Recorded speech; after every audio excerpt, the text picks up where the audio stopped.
Hola, mi nombre es Sharon Riaño y en este video voy a realizar un análisis en torno al documental Los hijos del pueblo de agua. Puntualmente este documental,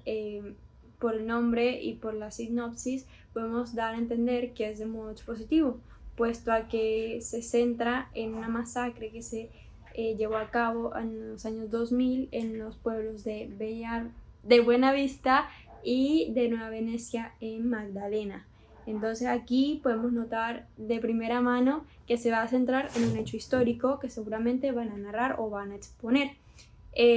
Puntualmente este es un homenaje a esas 37 personas que fallecieron a manos de las Autodefensas Unidas de Colombia y algo muy bonito es que al centrarse en entrevistas se centra más en el sentir de la gente que en ese qué pasó a nivel textual o desde un punto de vista externo a quienes realmente fueron víctimas y vivieron ese suceso en carne propia. Como trama principal o tema central, se enfoca en aquellas personas que vivieron en carne propia el suceso, a quienes le asesinaron a sus familiares y tuvieron sencillamente que irse del lugar. Muchas personas migraron a la ciudad, como otras a pueblos cercanos con el fin de empezar una nueva vida y borrar al menos de su cotidianidad dicho momento catastrófico para ellos. Varios volvieron, de hecho algo muy curioso es que se muestra todo el panorama y luego algunos mencionan que tuvieron y tomaron la decisión de volver aquí al sitio después de muchos años y en sus discursos se muestra aquel sentir, aquel dolor que sigue presente a pesar que ya pasaron varios años, ya pasaron 23 años. Por ende, nos centramos también en modo reflexivo. Deja aquel mensajito de esto fue lo que sucedió, así se vivió y así lo llevamos.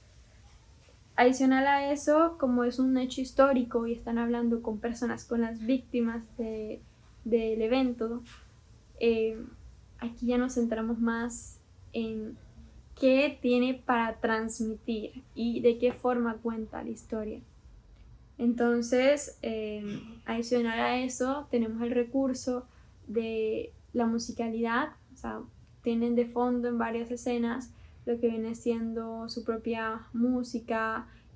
muestra un poco lugares como icónicos del pueblo, como viene siendo la iglesia, las casas que están sobre el agua, la placita, en sí cuando van en canoa. Entonces son como aspectos de la vida diaria que siguen siendo claves para su economía y para todos los temas que tienen que ver con su comunidad. Aquí, curiosamente, no se había realizado algún proyecto audiovisual relacionado con este hecho en esta zona, por ende parece pertinente que haya sido así y nos muestra como en forma de aprendizaje adicional a las imágenes de archivo, o sea, los videos que utiliza para contextualizar un poco, adicional de la contextualización del inicio, que empieza con unas palabras donde explica un poco más o menos a qué va el documental y qué sucedió, eh, llevándonos al modo expositivo. En el caso, por ejemplo, de las tomas que hacen referencia a su cultura, podemos notar que hay una forma poética de contar la historia, que hay, por ejemplo, momentos en donde no se dice absolutamente nada, nada más hay música de fondo y podemos observar las canoas solas, los peces,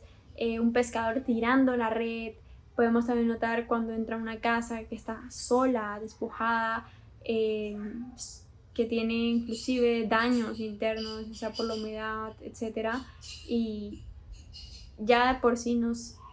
transmite ciertas emociones que curiosamente las cosas técnicamente no tienen,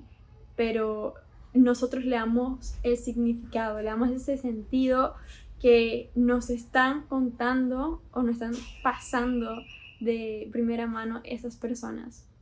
Para culminar, se hizo uso de varios recursos audiovisuales como lo fueron las imágenes de archivo. La mayoría de tomas a sentido poético fueron en primerísimo primer plano, la mayoría de ellas, en el caso de las personas, utilizaron planos medios, primeros planos, puesto que mientras más cercano es el plano, más sentimiento hay o más emoción que se puede transmitir, lo cual nos lleva al punto reflexivo de la historia, que es como uno de los puntos claves del documental. Utilizó música original, las mismas personas que cantan, que tocan. Entonces fueron metiendo poco a poco ciertos aspectos que son claves de nuestra comunidad afectada. Adicional a ello, tuvo en cuenta el sonido ambiente, podíamos sentir cómo el agua sonaba cuando estaban pescando, tiraban la red, todo. O sea, en cierta forma no descuidaron el sonido, al menos en el caso de las entrevistas, en los espacios abiertos, con el viento y demás, pero sí dejaron como esas pizquitas de, mira, estamos aquí, se sienta así, para que uno se conecte mucho más con el escenario en que se está grabando. Y de paso, algo muy curioso que resalté fue en cuanto al lenguaje corporal, que sin necesidad de explicar de más o dar datos innecesariamente específicos, nosotros ya nos hacíamos una idea de cómo se sintieron, cómo fue que vivieron y qué mensaje les dejó todo este tema desafortunado que tuvieron que pasar en un pueblo tan tranquilo, bueno, en dos pueblos tan tranquilos en los que nadie se imaginaría que algo así sucediese, sucedió.